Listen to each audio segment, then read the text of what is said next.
அனைவருக்குமே வணக்கம்.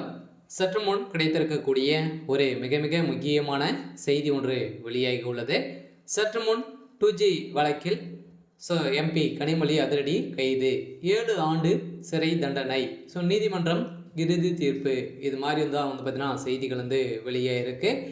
ஏற்கனவே ராசா அவர்களும் எம்பி கனிமொழி அவர்களும் பார்த்தீங்கன்னா 2G வழக்கில் வசமாக சிக்கியிருந்தாங்க. இதில் பார்த்தீங்கன்னா சாதிக் பாஷா அவர்கள் மரணமடைந்த சம்பவம் தான் இந்த வழக்கை பார்த்தீங்கன்னா சூடு பிடிக்க ஆரம்பித்திருக்கக்கூடிய நிலையில் இப்போ அதிரடியாக பார்த்தீங்கன்னா இந்த விவகாரத்தின் அடிப்படையில் முதல்வர் ஸ்டாலின் அவர்களுக்கும் ஒரு மிகப்பெரிய செக்காக தான், ஒரு இடியாக தான் அவருடைய தலையில் இறங்கியிருக்கக்கூடிய நிலையில் தான் இப்போ அதிரடியாக ஏற்கனவே 2G வழக்கில் சிக்கிய ராசா அவர்களும் கனிமொழி அவர்களும் அதிரடியாக கைது செய்யப்பட்டிருக்கக்கூடிய நிலையில் இவர்களுக்கு 7 ஆண்டு சிறை தண்டனை விதிக்கக்கூடிய நிலையை தான் இப்போ அதிரடியாக சாதிக் பாஷாவுடைய மரண வழக்கில் இவங்க இருவருமே பார்த்தீங்கன்னா கைது செய்யப்பட்டிருக்காங்க. அதெல்லாம் பார்த்தீங்கன்னா கனிமொழி ராசா அவர்களுக்கும் 7 ஆண்டு சிறை தண்டனை விதிக்க போகிறதாக நீதிமன்றம் தீர்ப்பு வழங்க போகிறதாக ஒரு செய்தி வெளியே இருக்குது. இதை பற்றி இந்த வீடியோவில் பார்க்கலாம். அதுக்கு முன்னாடி நம்ம சேனலுக்கு இப்போ தான் நீங்கள் முதல் முறையாக வந்திருக்கீங்க அப்படின்னா மறக்காமல் நம்மளுடைய சேனலை சப்ஸ்கிரைப் பண்ணி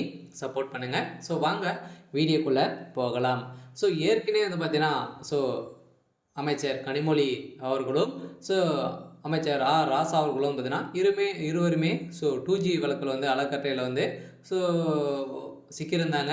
இதில் பார்த்தீங்கன்னா இப்போ இந்த வழக்கின் அடிப்படையில் முதல்வர் ஸ்டாலின் அவர்களுக்கு அடிக்கடி நெருக்கடி வந்திருக்கக்கூடிய சூழ்நிலையில் தான் இந்த விவகாரத்தின் தொடர்புடைய சாதிக் பாஷாவுடைய மரண வழக்கை தான் பார்த்தீங்கன்னா இப்போ நீதிமன்றம் எடுத்து விசாரணைக்கு எடுத்திருக்கக்கூடிய நிலையெல்லாம் இப்போ அதிரடியாக இந்த விசாரணை அடிப்படையில் அவருடைய மனைவி மற்றும் கெவின் ஆகியோருடைய சிபிஐ அதிகாரிகள் பார்த்தீங்கன்னா ரகசியமாகவே இதில் பார்த்தீங்கன்னா விசாரணைக்கு எடுத்துருக்கக்கூடிய சூழ்நிலையில் தான் இந்த விசாரணை அடிப்படையில் இப்போ எம்பி கனிமொழி அவர்கள் பார்த்தீங்கன்னா இது சிக்கிய சம்பவம் தான் இவங்களுக்கு 7 ஆண்டு சிறை தண்டனை விதிக்க கோரி இப்போ நீதிமன்றம் உத்தரவிட்டிருக்கக்கூடிய நிலையில் இப்போ முன்னாள் அமைச்சர் ராசா ஆகியோருக்கு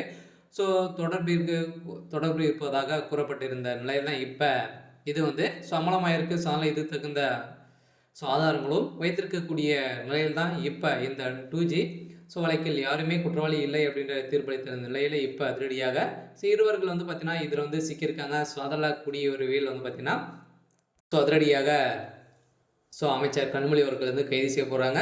இதனால் அடிக்கடி பார்த்தீங்கன்னா மீண்டும் முதல்வர் ஸ்டாலினுடைய தலையில் ஒரு மிகப்பெரிய இடியாக தான் நெருக்கடி வந்திருக்கக்கூடிய நிலையெல்லாம் இப்போ திமுகவுக்கு ஒரு மிகப்பெரிய இழப்பாக தான் இருக்க போகுது. அதனால் என்ன நடக்க போகுது அப்படின்றத வெயிட் பண்ணி பார்க்கலாம். இது மாதிரி செய்திகளை தெரிஞ்சுக்கணும் அப்படின்னா மறக்காமல் நம்மளுடைய சேனலை சப்ஸ்கிரைப் பண்ணி சப்போர்ட் பண்ணுங்கள். தேங்க்யூ.